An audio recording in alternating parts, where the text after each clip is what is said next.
Earth Conscious Day, everyone.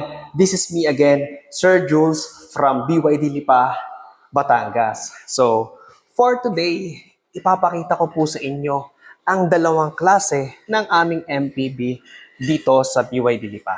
Okay?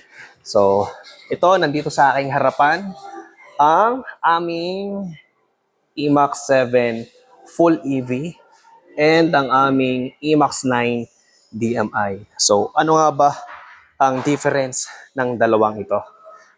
So dito muna tayo sa ating E-Max 7 Full EV. So, kapag sinabi nating EV, nagpapagana sa kanya ay electric motor lang. Ang nagsusupply ng energy para gumana yung mismong unit is yung ating blade battery. At dito naman po sa ating E-Max 9 DMI, so when we say DMI, Dual Mode Intelligent. Ibig sabihin, dalawang klase yung ipapagana sa kanya. Yung ating Xiaoyun engine and yung ating electric motor. So, ang nagsusupply naman ng energy para gumana siya ay ang ating gas and battery. Okay?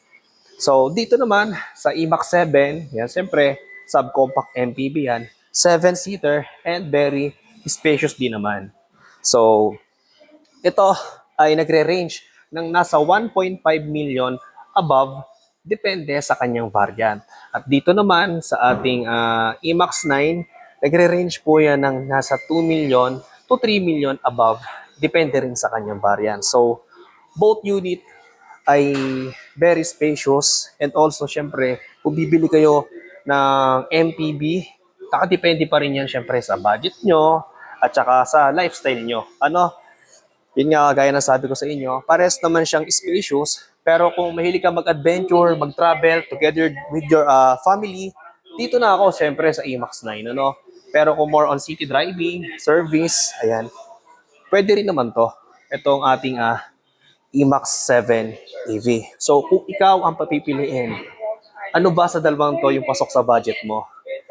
At ano ba talaga yung pasok sa lifestyle mo? So, kung may iba ka pang katanungan regarding sa dalawang unit na ito, i-message mo ako para mapaliwanag ko sa iyo at mabigyan kita ng unit na para sa iyo.